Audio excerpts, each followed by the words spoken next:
Showcase National here. My name is Chris Smith. And I'm Robert Holliker. And, we just finished with our interviews of 30 of the top players in Houston. Right. No particular order. We've got a bunch of great kids in this city, great players. We brought them in just to get their perspective on things. Rob, which player stood out the most to you? Xavier Wheeler, man. Xavier stood out. I like that kid. He had a very, very, very good interview. I feel like his answers were well thought out.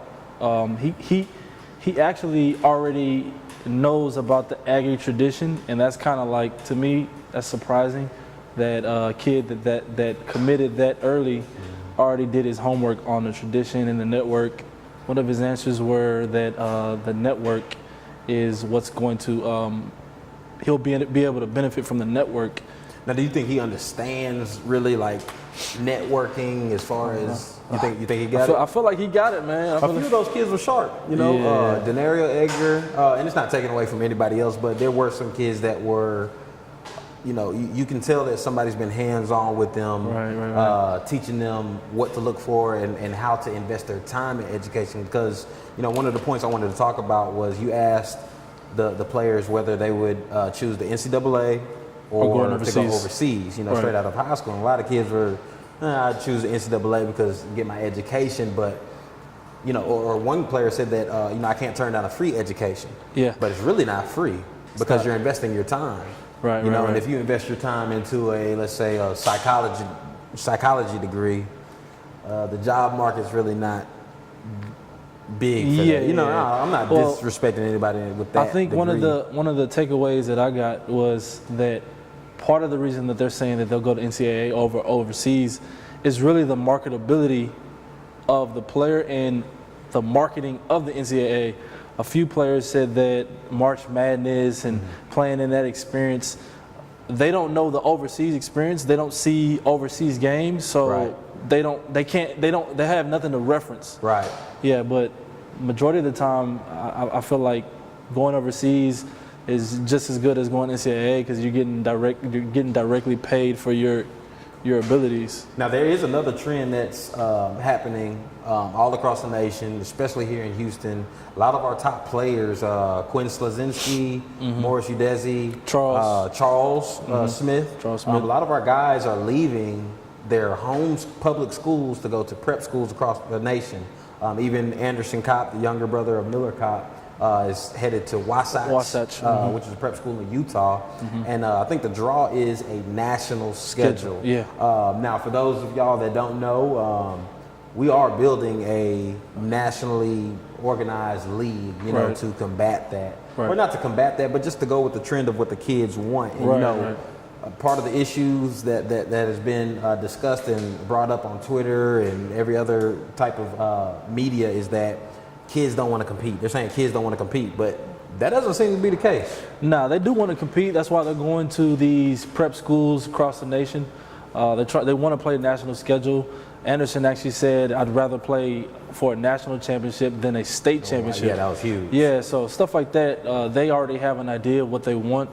And we would be a fool as, older basketball heads not to go in the direction that they're headed. That the kids are going in, right. Yeah. I find a lot of times that, the guys that have been in this game for a while, respected guys, but I don't think that they're moving with the trend. I think they're still trying to hold on to kind of old systems. Yeah. And the kids want to compete, and they don't even care about the shoe brands anymore. I mean, they love the clothes and the free gear, but when it comes down to basketball, from what I heard from the interviews, a few of them already knew about what Li Ning was. Right. Li Ning doesn't even market in America. Right. They know that Evan Turner and D Wade are part of that brand. Right. And then Uche, he's not on a shoe team. They play for Team Stacks, and they were able to beat out shoe teams this whole summer. Houston Hoops, EYBL team. Exactly. So being on those shoe teams, there's not too much value to the kids anymore the way it was when we were growing up. Right. Right now, give your top 5 players in Houston right now. I'd like to compare that to who I believe is the top 5. Who do you think is top 5? I'll go Quentin Grimes, Kendrick Davis, Xavier Wheeler. No particular order. Quentin Grimes is the top kid in Houston, but after that, no particular order. So Kendrick Davis, Xavier, Miller Kopp has definitely risen to top 5 in my book. And I'd say the 5th person would be Micah Peavy. Whoa, okay. 2020 player.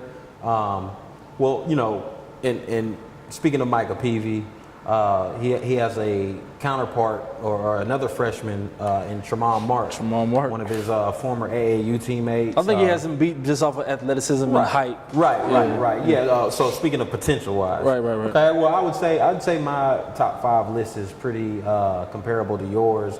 I'd say Quentin Grimes and Kendrick Davis are, you know, without a doubt, the top point guards. Yeah. Maybe in the state. Maybe. But in Houston, hands down. Xavier Will, I like that kid. I like Xavier. That's my guy. He's very savvy on the court. He knows how to get people involved, and he's young.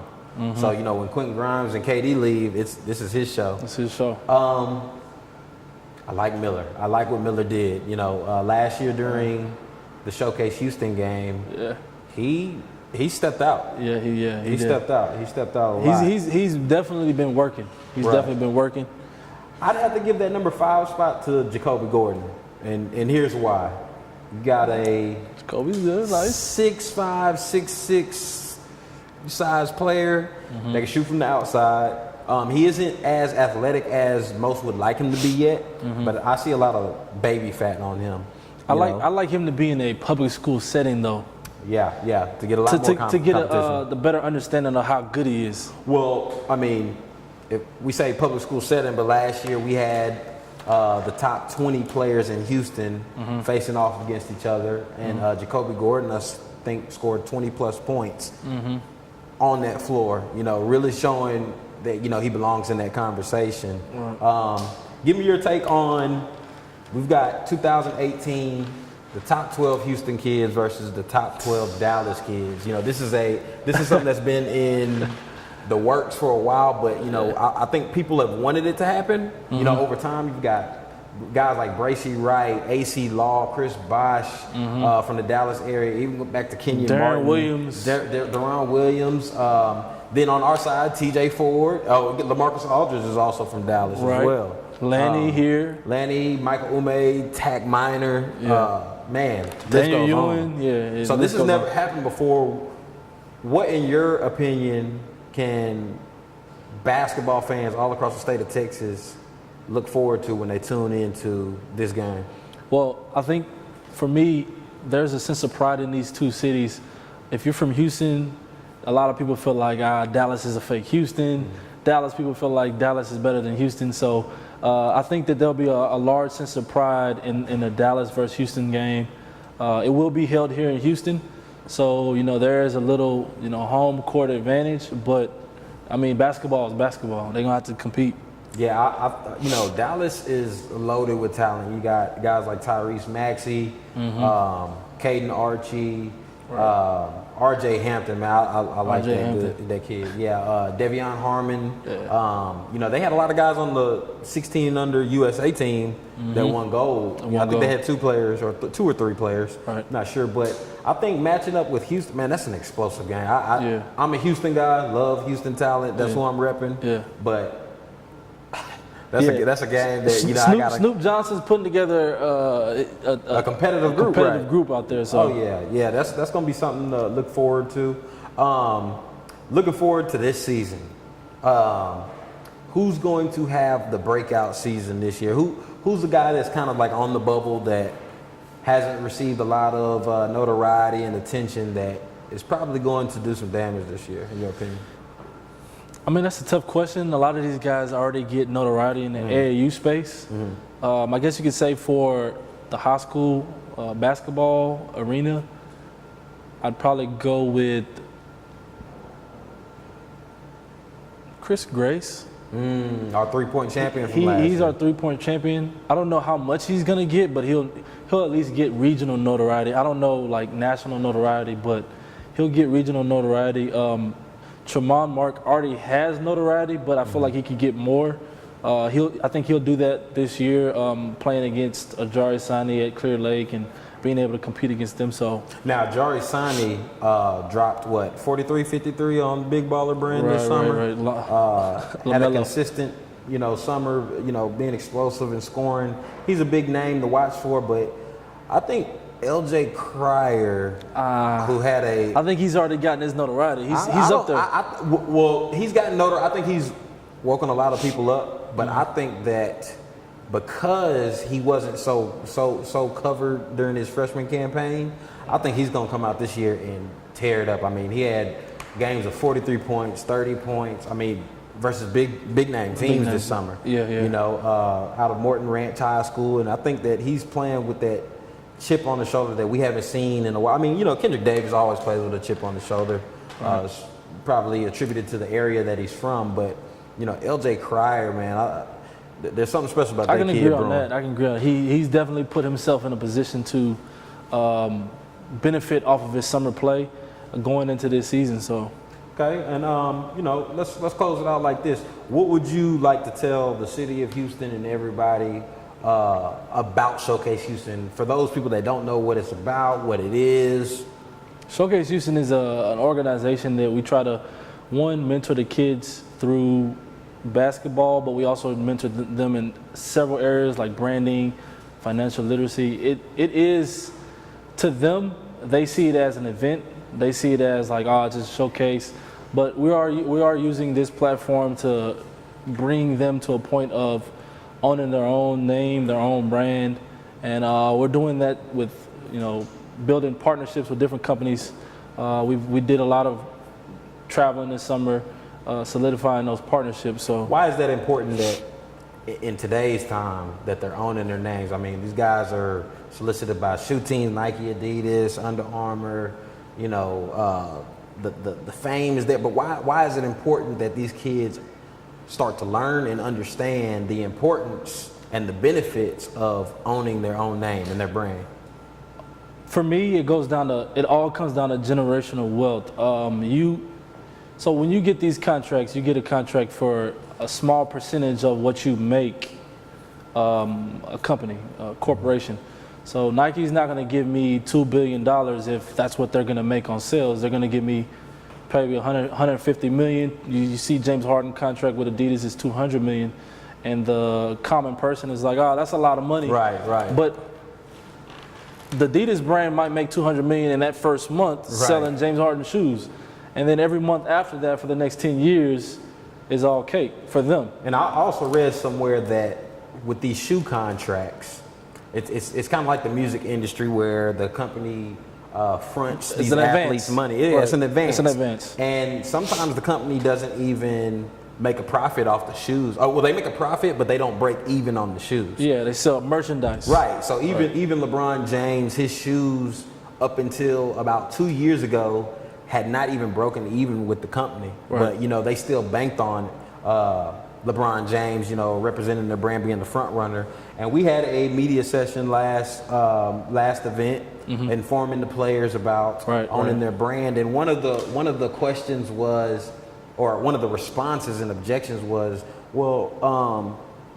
Nike has more money to invest and lose, than I do. And what I tried to get them to understand was, you have to look at it like this. If a company like Nike, it's all investment at the end of the day. Right. So if a company like Nike is going to throw $1 billion or whatever type of money, I mean, taken from the words of Master P, when he said that the record companies were offering him $1 million, he went back to his house or his office and started thinking, if this company is giving me $1 million, how much are they making? They obviously going to make way more than $1 million off of me. Right. And we all know that Master P played in the NBA, had his own record company, movie company, telecommunications company, all types of stuff. Worth about $500 million. Right. So that's something I believe that both me and my partner are trying our hardest to get these young kids to understand is the business side of it, which you might be seeing put on display by LeVar Ball and his son Lonzo Ball and the Ball family.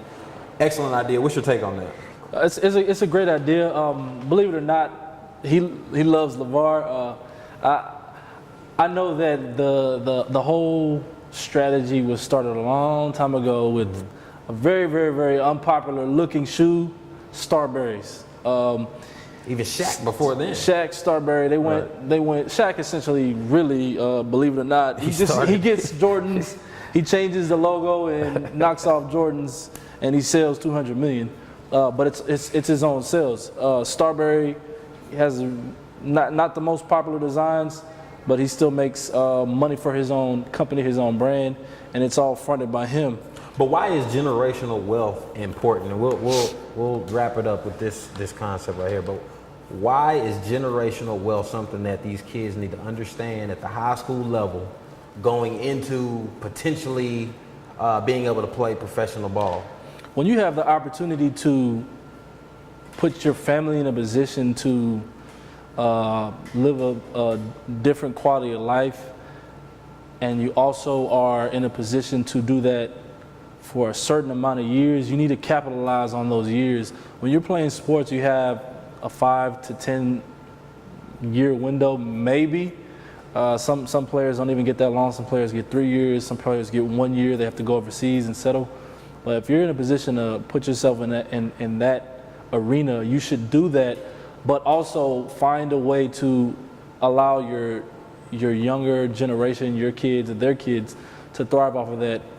One of the things that I've always noticed or realized is that in our culture, we actually leave the generation behind us bills. So what we do is we don't have speaking of the African American community, African American community, they don't necessarily invest in life insurance, stuff like that, where when they die, it's a bill. It's actually like a pay for funeral costs. That's expensive. They're leaving debt behind and stuff like that. So if you're in a position to do that, and you can use basketball as that platform or that vehicle, you should do that. Yeah, and I'll piggyback off of you. Basketball should be used as a tool, and I think that's what we, kids from the African American community, from any racial background, should use it as a tool to build generational wealth. And I would say that what each kid needs to do is just once go take a look at the Forbes billionaire list and see how much other money is out there, because that $150 million or $200 million that James Harden gets, that's stretched out over 10 years. Right. That's not all at one time, and you got guys guys and women on the Forbes billionaire list, $80 billion, $60 billion, from tech ownership of things, technology, tech, all different avenues that providing a necessity to society, basically. And I'll say this to close it out. I've said that a few times, but this is just an interesting topic. Being able to own your own brand, the opportunities that are available. Not only selling merchandise, that's just one aspect of it, but also being able to do what Marshawn Lynch is. He's not getting enough credit.